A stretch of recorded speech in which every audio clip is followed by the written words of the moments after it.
مولا علی شیر خدا فرماتے میں نے اسی سے تو رب کو پہچانا ہے کہ جو میں کرنا چاہتا تھا وہ نہیں ہوا بلکہ وہ ہوا جو میرا رب چاہتا تھا۔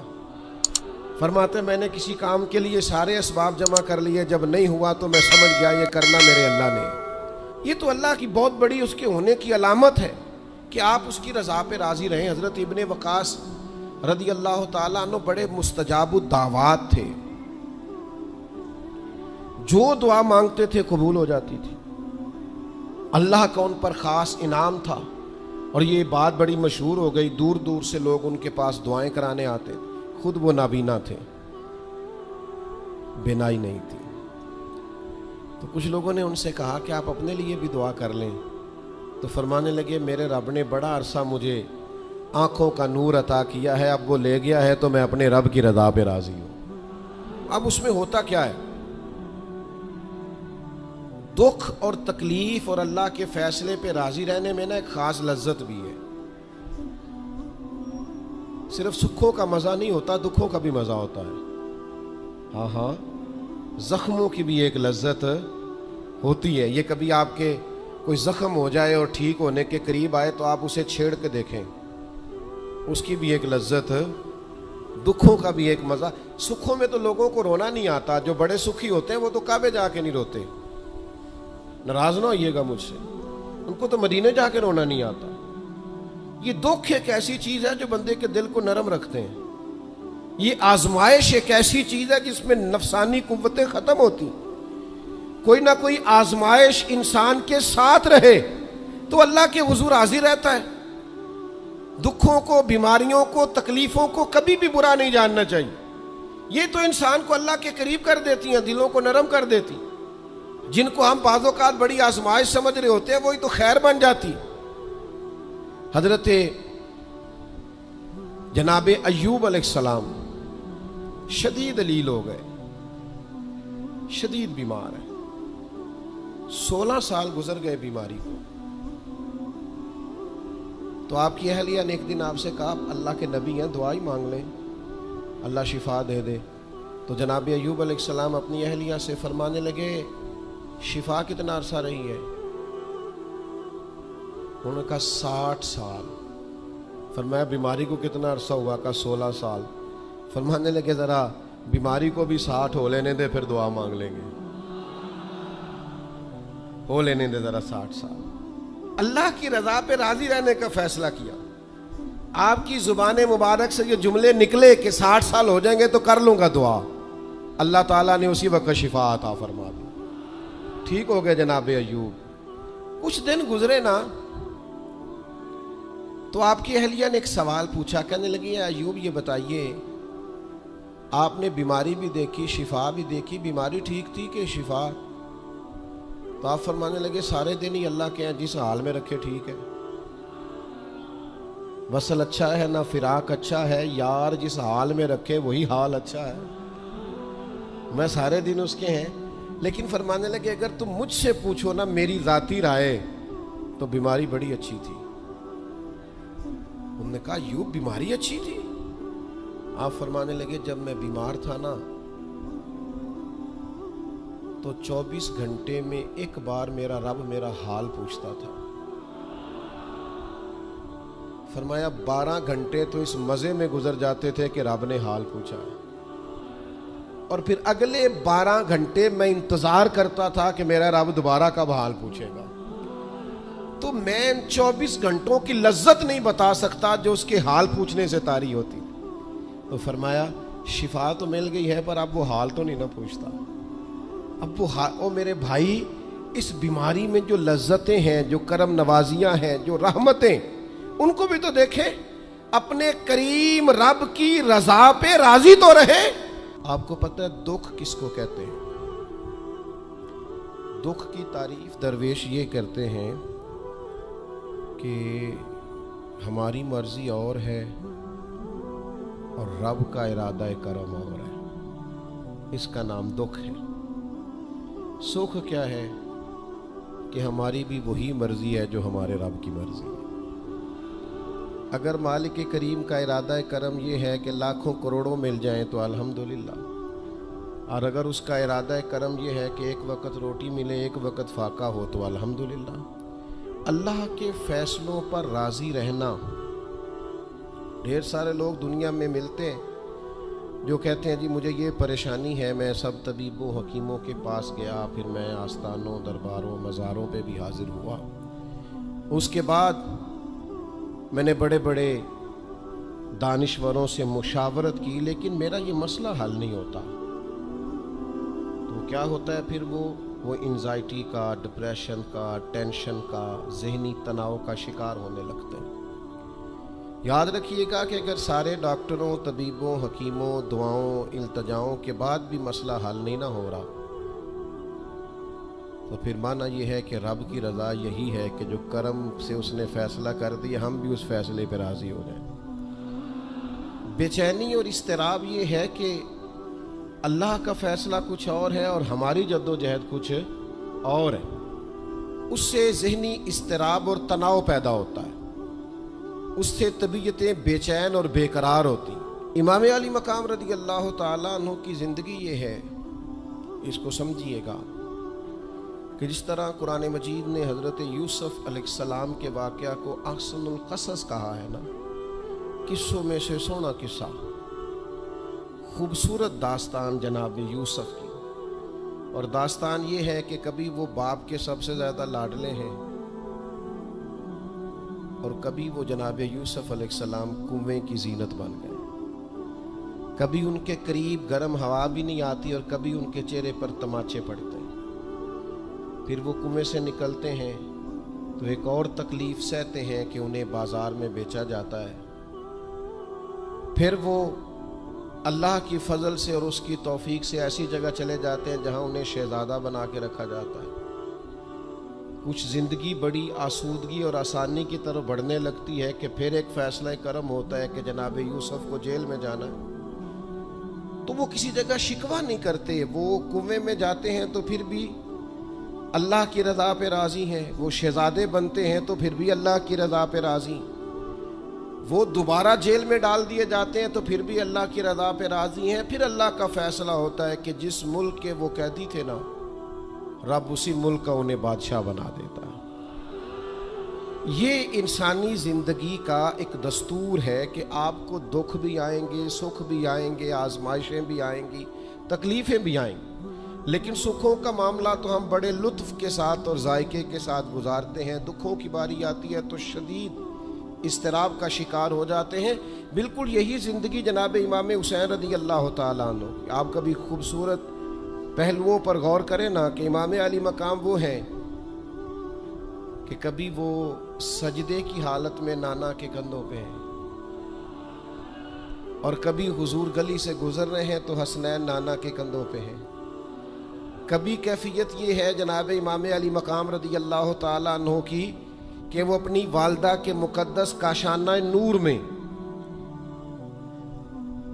خاتون جنت کی گود میں کھیل رہے ہیں، کبھی مولا علی شیر خدا رضی اللہ تعالیٰ عنہ کی مقدس باہوں میں جھول رہے ہیں۔ یہ سارے نظارے انہوں نے دیکھے، لیکن پھر وہی حسین ابن علی تھے جنہوں نے کربلا کا خشک میدان بھی دیکھا، جنہوں نے وہ چٹیل پہاڑ بھی دیکھے، حق کے رستے میں اپنی اولاد کا قربان ہونا بھی دیکھا۔ کسی جگہ شکوہ نہیں کرتے، بلکہ وہ کہتے ہیں جس حال میں میرا رب رکھے میں اسی حال میں راضی ہوں۔ ہمارے ہاں یہ ہوتا ہے کہ ہم سکھوں کو تو یاد ہی نہیں رکھتے، ہمیں صرف تکلیفیں یاد رہتی ہیں، صرف آزمائشوں کو یاد رکھتے ہیں، مثبت پہلوؤں کو نہیں سوچتے۔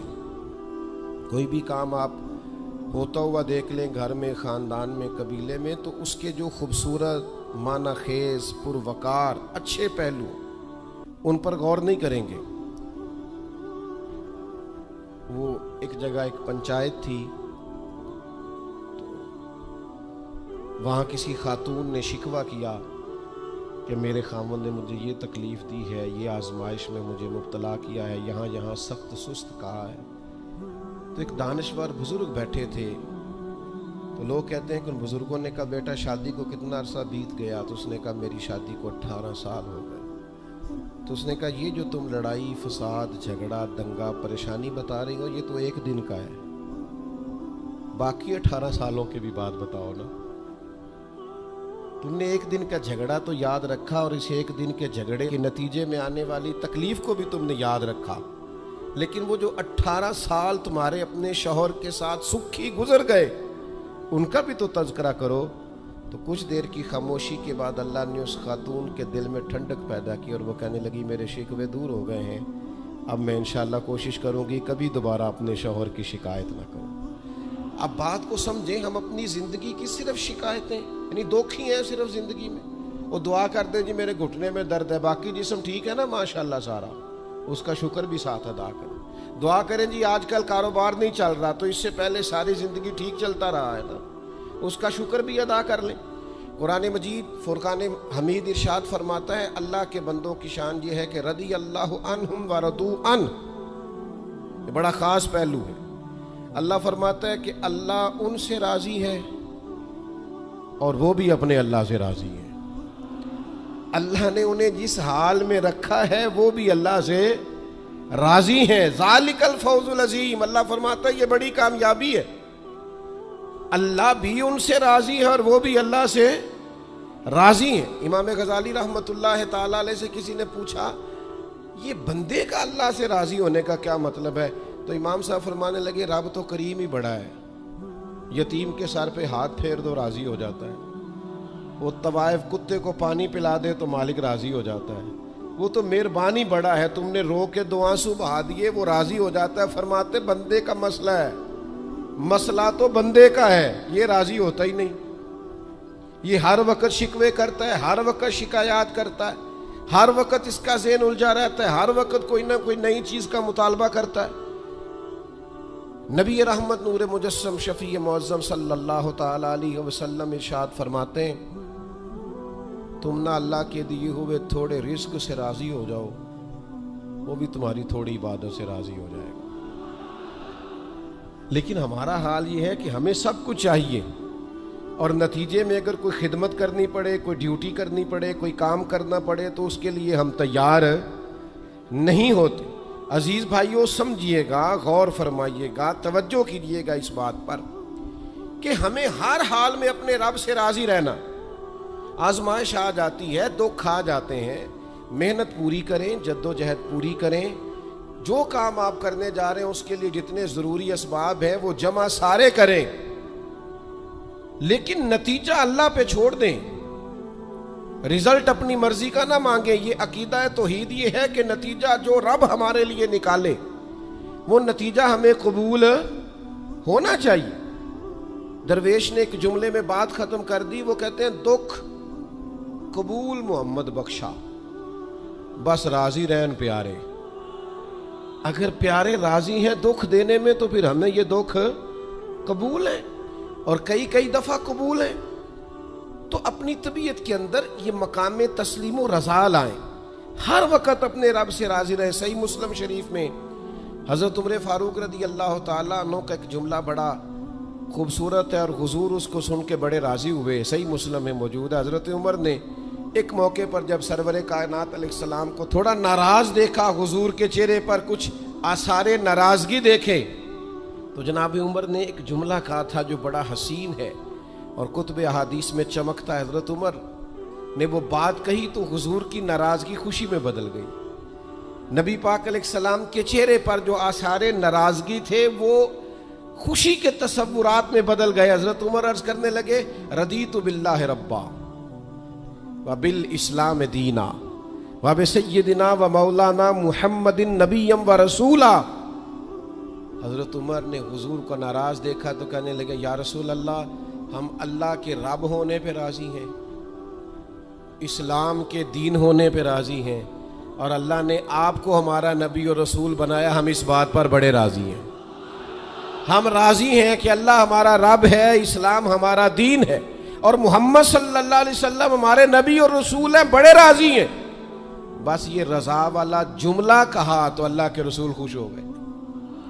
تو اللہ سے راضی رہیں، آپ کے تصورات میں شکوے پیدا نہ ہو، شکایتیں نہ ہو، الجھے نہیں۔ اور بہت سارے لوگ ایسے ہیں جن کا خیال ہے میری بڑی شان ہے تو میرے اوپر مشکلات کیوں آتی ہیں۔ دوست اکثر کہتے ہیں جی میں صدقہ بھی دیتا ہوں، نمازیں بھی پڑھتا ہوں، دل کسی کا نہ دکھے اس کے لیے بھی پوری کوشش کرتا ہوں. میرا زندگی کا مزاج یہ ہے کہ میں کوشش کرتا ہوں کہ کسی کو میرے لہجے سے، انداز سے، اٹھنے بیٹھنے سے اذیت نہ پہنچے، لیکن پھر بھی مجھے مصائب آتے ہیں. ہم انہیں کہتے ہیں آپ عبادت کریں، مہربانی فرمائیں، تجارت تو نہ کریں. آپ کی رائے یہ ہے کہ میں نے صدقہ دے دیا، مصیبت کوئی نہ آئے، میں نے نماز پڑھ لی، مشقت کوئی نہ آئے. تو قانون قدرت یہ ہے کہ حضور علیہ الصلوۃ والسلام فرماتے ہیں سب سے زیادہ تکلیفیں آتی انبیاء پہ ہیں، اور حضور فرماتے ہیں میں اللہ کا لاڈلا محبوب ہوں، میرے اوپر سب سے زیادہ تکلیفیں آئیں. یہ آپ اللہ کی رضا پہ راضی رہ کے تو دیکھیں، آپ کے مزاج میں کمال بردباری پیدا ہو جائے، ایک ٹھہراؤ آئے. یہ دوست انتظامات کر رہے ہوتے ہیں نا، پروگراموں کے، اجتماعات کے، محافل کے، تو میں ایک ہی بات سب سے کرتا ہوں، میں کہتا ہوں آپ نے نا بردبار رہنا ہے، آپ نے تحمل سے رہنا ہے. ہم دیہاتی لوگ ہیں تو ہمارے ہاں شادیاں ہوتی تھیں نا، تو شادیوں پہ رشتہ دار اکٹھے ہوتے تھے، تو صرف یہ فکر نہیں ہوتی تھی کہ کھانا پورا ہو جائے، صرف اتنی فکر نہیں ہوتی تھی کہ ان کے سونے کا انتظام ہو جائے، ایک فکر اور بھی ہوتی تھی کہ بندے بڑے اکٹھے ہوئے ہیں، سارے برادری اکٹھی ہوئی ہے، کتے لڑ نہ پائیں آپس میں. ہمارے ہاں نا چڑھانے والے زیادہ خطرناک نہیں ہوتے، چڑھنے والے زیادہ خطرناک ہوتے ہیں. جو ذرا سی بات پہ غصے میں آ جائیں، ذرا سی بات پہ چڑھ جائیں، کہیں سکون ہی نہیں، ٹھہراؤ ہی نہیں زندگی میں. اللہ کی رضا پہ راضی رہے. میرے رب نے جہاں مجھے رکھا ہے سب سے زیادہ باکمال رکھا ہے. جہاں میں ہوں خدا جانے بلندی ہے کہ پستی، پر جہاں میں ہوں وہاں کوئی نہیں ہے. آپ اپنے رب کی رضا پہ راضی رہیں کہ میری جہاں ڈیوٹی ہے، کیا ہی بات ہے، میری جہاں ڈیوٹی. حضرت صدیق اکبر کو امیر المومنین بنایا گیا، لیکن جناب بلال حبشی کے پاس مدینے والے محبوب کے مہمانوں کی ذمہ داریاں تھیں، مسجد نبوی کی کنجیاں تھیں. کمال ان کا بھی بڑا ہے اور کمال بلال حبشی کا بھی بڑا ہے، حالانکہ وہ تو مسجد میں جھاڑو دیتے تھے، خدمت کرتے تھے. تو آپ اللہ کی رضا پہ راضی رہیں.